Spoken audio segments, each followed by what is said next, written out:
Assalamualaikum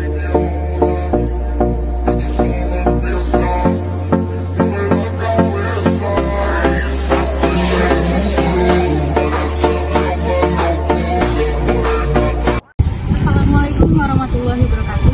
Kami mahasiswa Universitas Muhammadiyah bin Sewu Lampung, Fakultas Keguruan dan Ilmu Pendidikan, Program Studi S1 Pendidikan Guru Sekolah Dasar. Kami dari kelompok 1, semester 2, akan mempresentasikan materi kami.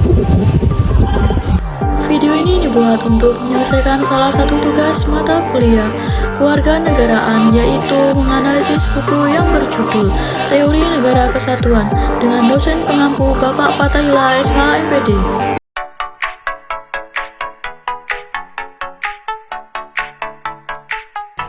Sebelum kami masuk ke pembahasan yang lebih lanjut, izinkan kami memperkenalkan diri terlebih dahulu. Yang pertama ada Firna Fernanda dengan NIM 2023406405062. Selanjutnya ada Diba Verina Ananda dengan NIM 2023406405092. Selanjutnya ada Ade Ayu Maharani dengan NIM 2023406405055. Yang selanjutnya adalah Andin Nurrahmah dengan NIM 2023406405084. Kemudian ada Ajeng Nia Ramadhani dengan NIM 2023406405067. Yang selanjutnya ada Ajeng Novita Ningrum dengan NIM 2023406405090. Yang selanjutnya ada Zaid Salman Renca dengan NIM 202340640500100. Kemudian ada Dimas Adiduna dengan NIM 20234064082. Kemudian yang terakhir yaitu Ridho Rizal dengan NIM 05022. Baiklah, kami dari kelompok 1 akan mempresentasikan hasil analisis buku yang berjudul Teori Negara Kesatuan.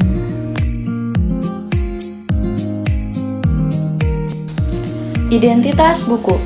Judul buku Teori Negara Kesatuan. Penulis Dr. Andes Asti Mrianto SH MH. Penerbit Yapendo Bandung.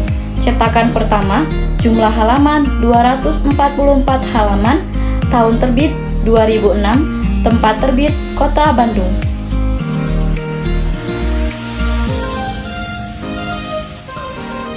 Latar belakang. Dalam konteks bentuk negara, state from, negara kesatuan adalah spesies dari jenius negara. Negara itu sendiri merupakan puncak dari kristalisasi hasrat manusia bermasyarakat dan berorganisasi. Negara diperlukan manusia dalam perhubungannya dengan manusia lain untuk menjaga tata tertib dan keselamatan kehidupan bermasyarakat dan berorganisasi. Dalam perspektif pertumbuhan negara modern, negara kota, policity, state-state, pada masa Yunani kuno merupakan awal pertumbuhan negara modern saat ini. Pertumbuhan berikutnya nama negara disebut kerajaan atau imperium. Bahkan ada juga yang mengartikan seolah-olah negara itu adalah raja. Akan tetapi, pada pemaknaan berikutnya, negara bukanlah kerajaan apalagi raja. Kerajaan adalah bentuk pemerintahan dan raja adalah kepala negara. Prof. Dr. R. Wirjono Procodikoro SH menekankan negara merupakan suatu organisasi terpenting di antara organisasi lain yang ada di dalam suatu wilayah negara. Jadi, negara adalah sebuah organisasi atau badan tertinggi yang memiliki kewenangan untuk mengatur perihal yang berhubungan dengan kepentingan masyarakat luas. Pembahasan mengenai teori negara kesatuan ini sangat menarik. Oleh karena itu, penulis memilih buku tentang teori negara kesatuan ini untuk dianalisis.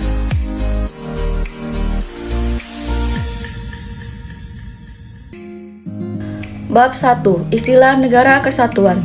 Dalam pembahasan bab ini menjelaskan penggunaan istilah-istilah negara kesatuan, bahwa istilah negara kesatuan dikemukakan oleh beberapa ahli. Yang pertama, Prof. M.R. Rudolf yang menyebutkan istilah negara kesatuan berkaitan dengan pembahasan bentuk-bentuk negara. Selanjutnya, Prof. M.R. Dr. R. Supomo berkaitan dengan pembahasan bentuk negara dalam hubungan dengan pemerintah daerah. Kemudian Thorsten V. Kalijarvi berkaitan dalam pembahasan bentuk-bentuk negara berdasarkan letak kekuasaan tertinggi, kedaulatan. Dalam upaya menghindari kegaduhan peristilahan, maka pada tulisan ini menggunakan istilah negara kesatuan apabila dipasangkan dengan istilah negara serikat. Kemudian menggunakan istilah negara tunggal apabila dipasangkan dengan istilah negara gabungan. Kemudian menggunakan istilah negara uniter apabila dipasangkan dengan negara federal. Kemudian peristilahan-peristilahan di atas dipergunakan dalam konotasi sebagai alasan pendekatan atau cara untuk integrasi domestik negara.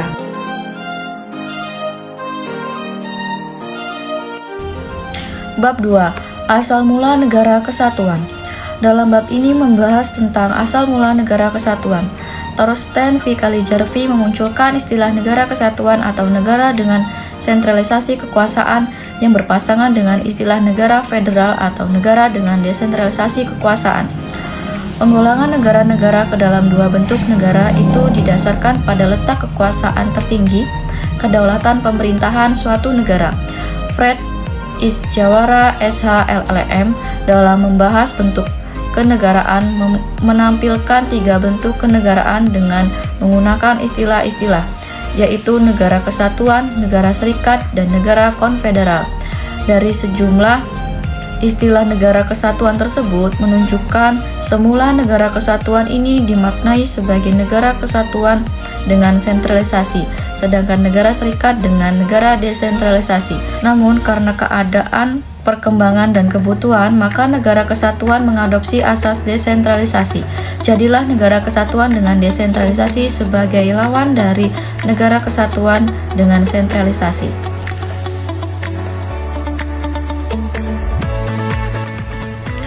Bab 3. Definisi negara kesatuan. Dalam pembahasan bab ini, memaparkan definisi-definisi istilah negara kesatuan, bahwa menurut Muhammad Kusnardi SH dan Hermaili Ibrahim SH, nyatakan dengan istilah negara kesatuan itu dimaksud bahwa susunan negaranya hanya terdiri dari satu negara saja dan tidak dikenal adanya negara di dalam negara, seperti halnya pada suatu negara federal atau negara serikat. Menurut Muhammad Kusnardi SH dan Profesor Dr. Bintan Regan Sirangi SH mengatakan disebut negara kesatuan apabila pemerintah dan daerah tidak sama dan tidak sederajat. Memang menurut pembawaannya negara kesatuan itu terlahir sebagai negara sentralisasi dan dengan konsentrasi, berbanding terbalik dengan negara serikat yang terlahir sebagai negara dengan desentralisasi dan deskonsentrasi.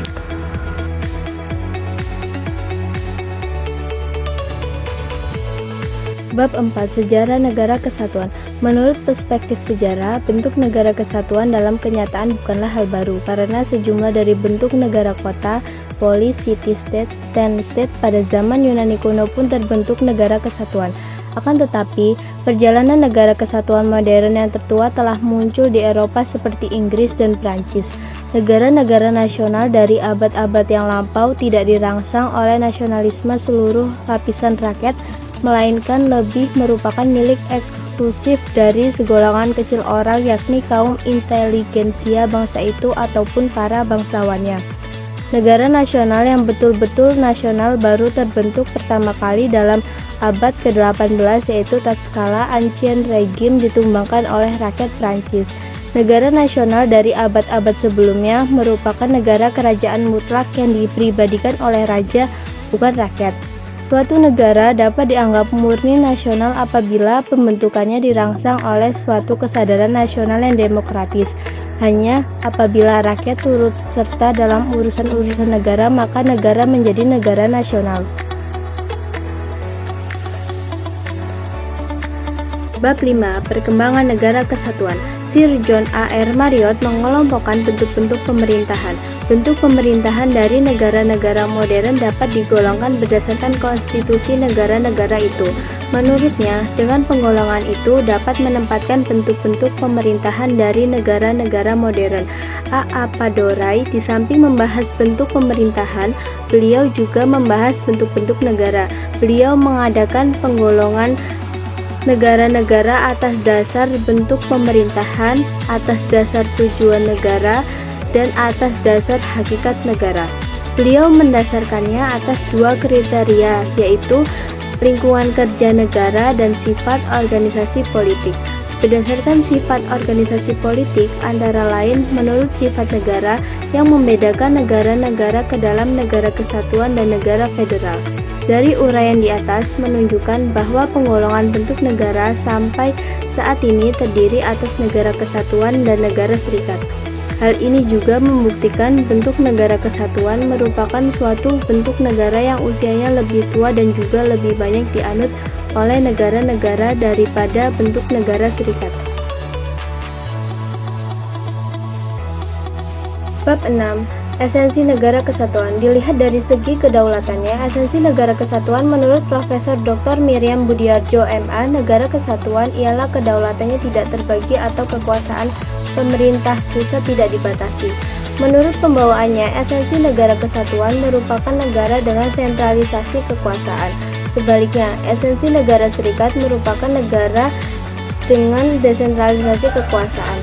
Dilihat dari segi susunan negara kesatuan, esensi negara kesatuan ialah negara satu negara atau negara tunggal dan negara satu sistem pemerintahan. Oleh karena itu, urusan-urusan atau kewenangan pemerintahan daerah ditentukan oleh pemerintah pusat. Dari uraian di atas menunjukkan kecuali di negara kesatuan yang dominion, esensi negara kesatuan adalah negara dengan kedaulatan penuh atau tidak dibagi-bagi, baik ke dalam atau intern maupun keluar atau ekstern. Pemerintahan pusat mempunyai kekuasaan atau wewenang tertinggi dalam segala lapangan pemerintahan. Jadi, esensi negara kesatuan kedaulatannya tidak terbagi dan kekuasaan pemerintah pusat tidak dibatasi oleh kekuasaan lain yang ada di suatu negara kesatuan dengan desentralisasi. Selanjutnya bab 7, paham negara kesatuan. Suatu negara kesatuan berdiri berlandaskan pada paham kesatuan atau unitarisme. Syarat pertama dalam mendirikan negara serikat menurut C.V. Strong OBMA PhD adalah ada perasaan nasional atau perasaan kebangsaan di antara anggota-anggota kesatuan politik yang hendak membentuk negara serikat. Artinya, secara negatif dapat dikatakan tidak akan terjadi suatu negara serikat apabila tidak ada perasaan nasional di antara kesatuan-kesatuan politik yang akan bergabung. Syarat ini bukan hanya berlaku dalam membentuk negara serikat, tetapi juga merupakan syarat pertama dalam membentuk negara kesatuan. Berdasarkan peninjauan para ahli ilmu sosial, nasionalisme dapat ditinjau menjadi dua peninjauan, yaitu 1. Peninjauan secara objektif, 2. Peninjauan secara subjektif. Salah satu cara untuk menumbuh kembangkan perasaan atau kesadaran nasional dan perasaan atau kesadaran identitas nasional melalui pendidikan kewarganegaraan atau civic education sebagai salah satu bentuk pendidikan demokrasi, baik dalam jalur pendidikan formal, pendidikan non-formal, maupun pendidikan informal. Bab ke-8. Ide negara kesatuan. Dalam bab ini memberikan pemaparan bahwa ide negara kesatuan adalah spesies dari genus ide negara. Ide negara menyangkut perihal negara itu dalam kenyataan. Berdasarkan kriteria dasar dan tujuan itu, maka ditemukan tipe ide yang pernah terjelma dalam sejarah, yaitu pertama, ide negara yang didasarkan atas yang transendental. Yang kedua, ide negara yang didasarkan atas yang empiris. Yang ketiga, ide negara yang didasarkan atas akal atau kebutuhan imamen. Konsep yang negara yang terjelma dari ide negara selanjutnya dapat dipandang dari segi negara dalam arti formal dan negara dalam arti material. Karakteristik dari negara formal yaitu yang pertama, wewenang pemerintah untuk menjalankan paksaan fisik secara legal. Yang kedua, negara sebagai pemerintah dan negara sebagai masyarakat, negara sebagai persekutuan hidup. Negara dalam arti material hanya salah satu di antara sekian banyak yang bentuk perkelompok sosial. Yang ketiga, dari segi hukum, negara juga dapat dipandang sebagai suatu kepribadian hukum dengan atribut-atribut tertentu. Sebagai atribut negara misalnya kedaulatannya.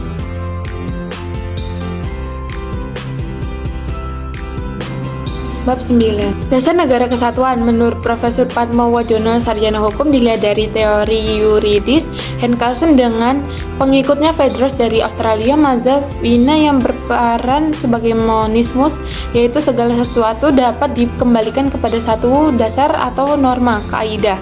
Profesor Hans Kelsen berpandangan wewenang yang berhak menciptakan hukum yang menjadi dasar dari segala hukum, yakni Undang-Undang Dasar. Negara adalah penjelmaan dari tata hukum sehingga kalau ada dua negara bekerja sama maka hal ini terdapat dua penjelmaan dan dua tata hukum yang bekerja sama. Kriterianya menilai kerjasama antara sistem-sistem hukum oleh Profesor Hans Kelsen dibagi dua, yaitu kriteria statis dan kriteria dinamis. Negara kesatuan diatur oleh hukum nasional dan serikat. Negara diatur oleh hukum internasional, sedangkan negara serikat diatur oleh hukum nasional yang berkadar hukum internasional. Negara konstitusional adalah wilayah jurisdiksi bagi sebuah pemerintah tertentu yang fungsi-fungsinya dirumuskan dalam konstitusi negara itu. Bab 10. Kedudukan negara kesatuan dalam hal bentuk negara dilihat dari segi derajat kedaulatan. Dr. Andes Haji Saukani Hasan Rais, Profesor Dr. Afan Ghaffar MA dan Profesor Dr. M. Rais Said MA mengemukakan ada dua bentuk, yaitu negara kesatuan dan negara keserikat. Hal ini dapat diketahui dari ungkapan mereka dilihat dari berbagai permasalahan yang dihadapi bagi sebuah negara, maka sudah seharusnya para pembentuk pemerintahan seharusnya negara penulis, yaitu apakah negara yang berbentuk federasi atau negara yang berbentuk serikat penulis, dan negara yang berbentuk kesatuan. Tentu saja masing-masing dipilih memiliki kelebihan dan kekurangannya.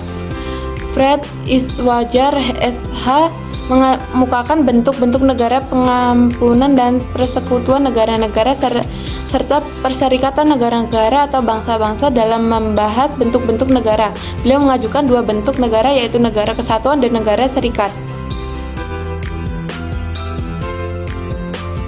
Bab 11. Alasan negara kesatuan. Setiap negara dari suatu bangsa pada umumnya didirikan melalui proses penyatuan integrasi atau integration. Proses integrasi sebagai alasan sekaligus pendekatan atau cara pembentukan negara, termasuk di dalamnya membentuk negara kesatuan. Itu dalam membentuk dan pertumbuhannya bisa berjalan lambat atau cepat, tergantung pada faktor internal dan eksternal yang dimiliki atau dihadapi oleh suatu bangsa. Selanjutnya, C.F. Strong OBMA mengungkapkan dalam proses penyatuan atau integrasi atau integration, bangsa-bangsa yang bersangkutan harus memutuskan apakah mereka bersatu melalui cara pembangunan atau federasi atau federation, berarti memilih negara serikat, atau cara penyerapan absorpsi atau mutual, memiliki negara kesatuan. Dalam negara serikat terdapat pembagian kedaulatan. Sebenarnya kedaulatan itu tidak dibagi-bagi, tetapi tidak ada cara yang logis untuk menghadapi kesulitan dalam sistem federal. Selain pembagian kekuasaan antara pemerintah federal dan negara-negara bagian kekuasaan yang berada atau diserahkan pada suatu pemerintah pusat. Pemerintah pusat memegang kedaulatan internal dan eksternal secara mutlak atau penuh dan tidak mengakui kekuasaan subsidiar. Bab 12. Tujuan negara kesatuan. Dalam uraian mengenai The Five Main Functions of the State, Prof. Charles E. Merriam mengemukakan ada 5 tujuan negara. Kelima tujuan negara tadi yaitu 1. Keamanan ekstern, external security. 2. Ketertiban intern, internal order. 3. Keadilan atau justice. 4. Kesejahteraan, welfare. Dan 5. Kebebasan, freedom in varying forms. Semua tujuan negara pada asasnya sama. Semuanya dipusatkan pada penciptaan kesejahteraan bagi warga negara yang sekaligus menjadi hukum tertinggi dalam suatu negara. Pencapaian kesejahteraan umum atau bersama dibagi negara kesatuan sebenarnya mendapat peluang besar untuk mewujudkannya. Mengingat negara kesatuan merupakan bentuk negara yang paling kokoh dibandingkan dengan negara serikat, apalagi dengan serikat negara. Lebih khusus, hal itu disebabkan para pembentuk peraturan perundang-undangan dari yang tertinggi hingga terendah. Di samping itu, karena suprastruktur politik dan infrastruktur politik serta badan-badan bawahan yang belum padu dalam memahami konsep, asas, dan aktualisasi negara kesatuan.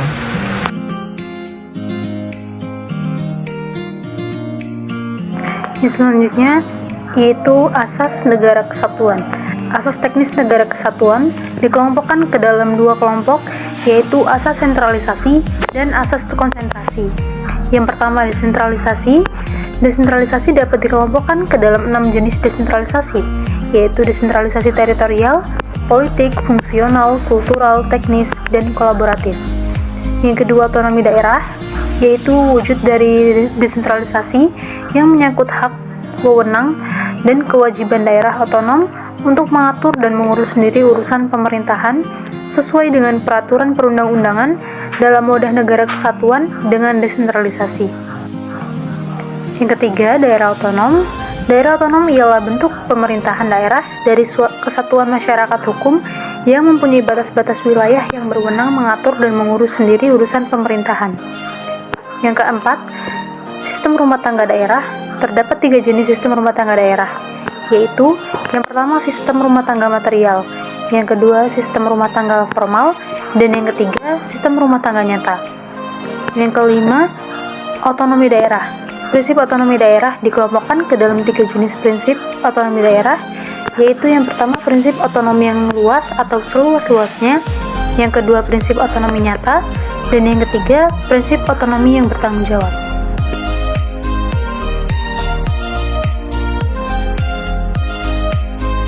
Selanjutnya, bab 14, kualifikasi negara kesatuan.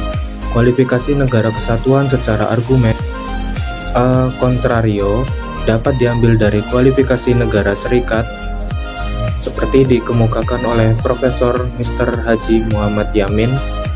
Dari pendapat beliau, dapat ditemukan untuk mendirikan negara kesatuan Indonesia waktu itu.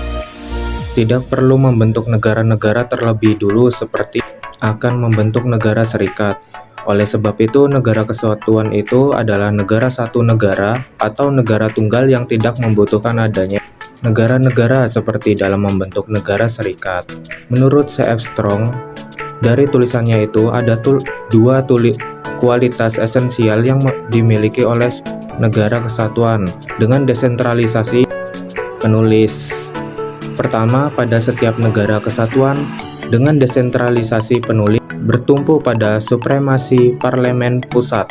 Kedua, dalam negara kesatuan dengan desentralisasi penulis, tidak adanya badan pembuat hukum yang lebih rendah dalam arti yang dapat menyamai atau mengganggu berlakunya penduduk hukum badan pembuat hukum pusat.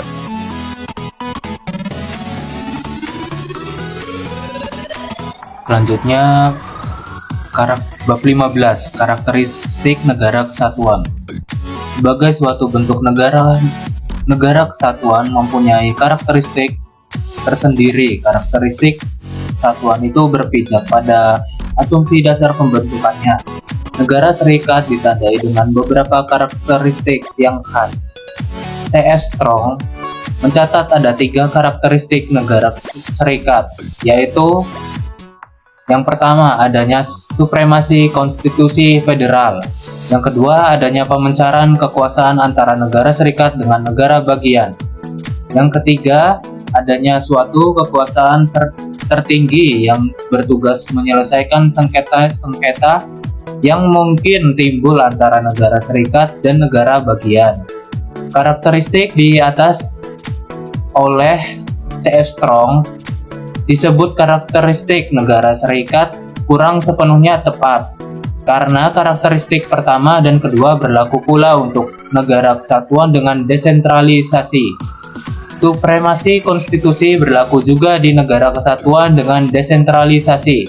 Memang konstitusi mendapat tugas dan peran lebih besar di negara serikat daripada di negara kesatuan dengan desentralisasi. Begitu pula pemencaran kekuasaan justru berlaku di negara kesatuan dengan desentralisasi. Kalaupun pemencaran kekuasaan akan diterapkan di negara serikat, itu berlaku di lingkungan negara-negara bagiannya. Untuk karakteristik ketiga memang absolut, berlaku di negara serikat. Yang pertama, kelangsungan negara. Yang kedua, alokasi kekuasaan. Yang ketiga, cara menyelesaikan perselisihan.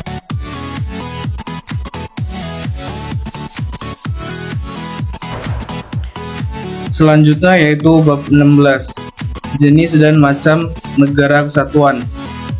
Dipandang dari segi susunan negara, Muhammad Kusnadi, sarjana hukum, dan Harmaili, Ibrahim, sarjana hukum, menemukan 3 bentuk susunan, yaitu negara kesatuan, negara serikat, dan serikat negara.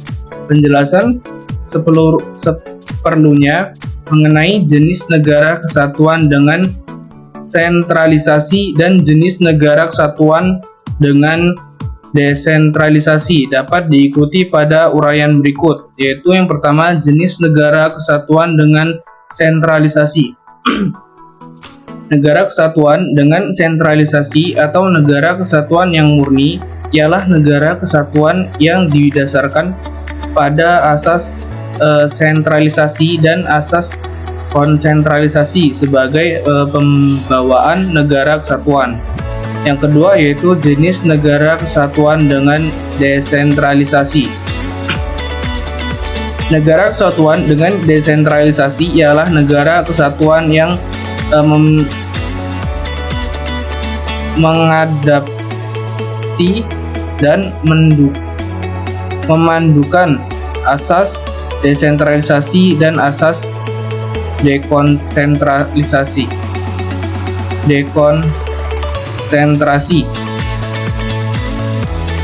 sebagai pembawaan negara serikat. Kadar pemaduan penerapan asas desentralisasi dan asas dekonstruksi, apakah titik berat atau penekanan pada otonomi negara atau otonomi nasional atau pada otonomi daerah, tergantung pada jenis atau model negara kesatuan yang dianut oleh negara kesatuan yang bersangkutan. Selanjutnya yaitu model dan submodel negara kesatuan. Bentuk negara kesatuan dikelompokkan ke dalam 2 model, yaitu kesatuan dengan sentralisasi dan desentralisasi. Pada negara kesatuan dengan sentralisasi, pemberian wewenang pemerintah pusat kepada pejabat bawahan di daerah untuk menyelenggarakan tugas-tugas pemerintah pusat yang terdapat di daerah. Sedangkan negara kesatuan dengan desentralisasi adalah negara kesatuan yang mengakomodasi asas desentralisasi dan asas dekonsentrasi sebagai pembawaan negara serikat. Model negara kesatuan dengan desentralisasi dikelompokkan ke dalam 5 submodel, yaitu negara kesatuan dengan desentralisasi yang sentralistik, desentralistik, proporsional, federalistik, dan konfederalistik.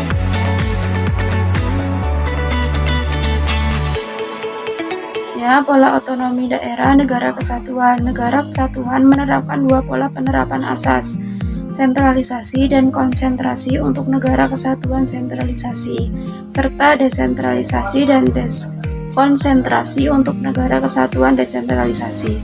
Pola sentralisasi tidak memiliki pemerintahan daerah dan tidak menerapkan pola otonomi daerah, sementara pola desentralisasi mencakup pemerintahan daerah dan prinsip otonomi daerah. Pola-pola otonomi daerah terdiri atas 1. Pola otonomi daerah sentralistik masuk dalam wujud otonomi daerah sangat terbatas sekali.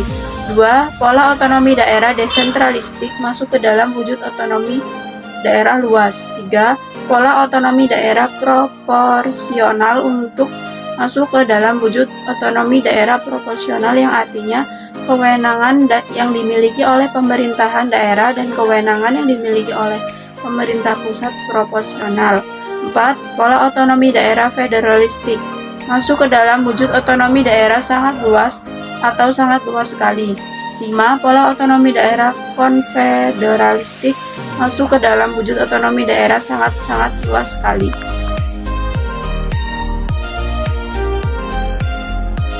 Susunan pemerintahan negara kesatuan. Susunan pemerintahan negara kesatuan dengan desentralisasi terdiri dari 1. Konstitusi di negara kesatuan dengan desentralisasi dapat berupa konstitusi tertulis atau konstitusi bernaskah seperti Prancis maupun konstitusi tidak tertulis atau konstitusi tidak bernaskah seperti Inggris.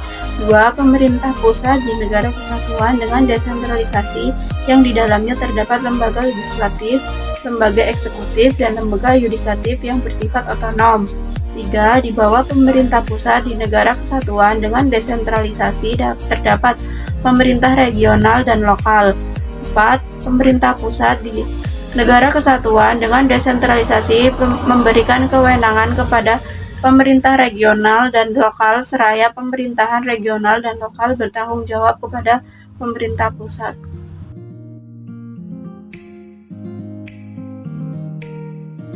Bab 20. Sistem Negara Kesatuan. Apabila dihubungkan ada dua jenis negara kesatuan, maka sistem negara kesatuan pun dapat digolongkan ke dalam dua sistem, yaitu yang pertama sistem negara kesatuan dengan sentralisasi. Sistem negara kesatuan dengan sentralisasi menganut otonomi negara atau otonomi nasional sentralisasi, terbangun dalam pengorganisasian negara, tidak melaksanakan pemencaran kekuasaan, sehingga tidak mempunyai pemerintahan daerah. Lalu yang kedua yaitu sistem negara kesatuan dengan desentralisasi. Sistem negara kesatuan dengan desentralisasi menganut otonomi negara atau otonomi nasional. Desentralisasi atau negara otonom atau nasional otonom dalam pengorganisasian negara melaksanakan pemencaran kekuasaan, sehingga mempunyai pemerintahan dan daerah yang dapat disertai hak otonom daerah yang mewujudkan otonomi daerah dengan daerah otonom.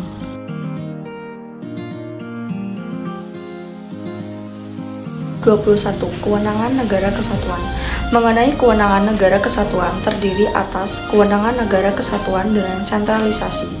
Pada negara kesatuan dengan sentralisasi atau negara kesatuan yang murni, seluruh kewenangan berada pada suatu pemerintahan yang tidak melaksanakan penyerahan kewenangan kepada pemerintahan daerah, karena tidak mempunyai pemerintahan daerah dan tidak melaksanakan pelimpahan kewenangan kepada lembaga-lembaga pusat di daerah, sebab tidak ada pengorganisasian negara pada penyelenggaraan pemerintahan daerah. Yang kedua, kewenangan negara kesatuan dengan desentralisasi. Pada negara kesatuan dengan desentralisasi, pembicaraan mengenai kewenangan terkait dengan dua hal, yaitu urusan asli atau urusan yang melekat kekuasaan atau pemerintahan, dan urusan bukan asli atau urusan bukan melekat kekuasaan atau pemerintahan. Yang kedua ada urusan enumeratif atau urusan yang disebut satu demi satu atau urusan terdaftar kekuasaan atau pemerintahan.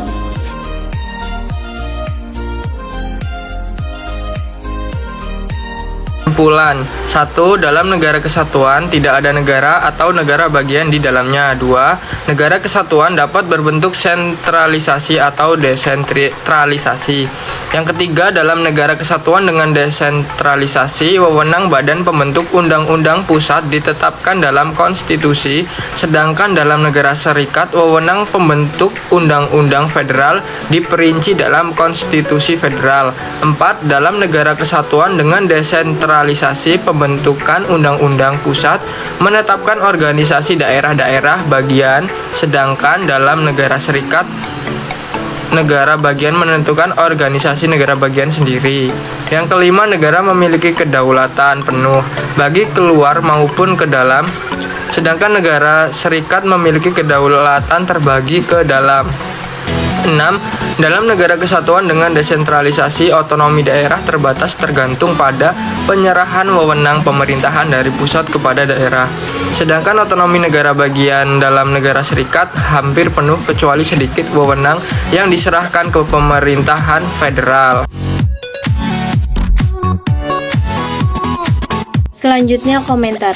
Dilihat dari pemaparan materi pada buku Teori Negara Kesatuan, ini cukup lengkap dan menyeluruh dalam menjelaskan konsep negara kesatuan. Mencangkup banyak aspek penting seperti sejarah, definisi, karakteristik, jenis, struktur, hingga kewenangan dan pola otonomi daerah. Penjelasan disajikan secara runtut, dimulai dari asal-usul istilah, definisi, sejarah terbentuknya, paham negara kesatuan, serta perkembangannya di berbagai negara. Namun terdapat kekurangan pada buku ini, salah satunya yaitu pada penggunaan huruf kapital.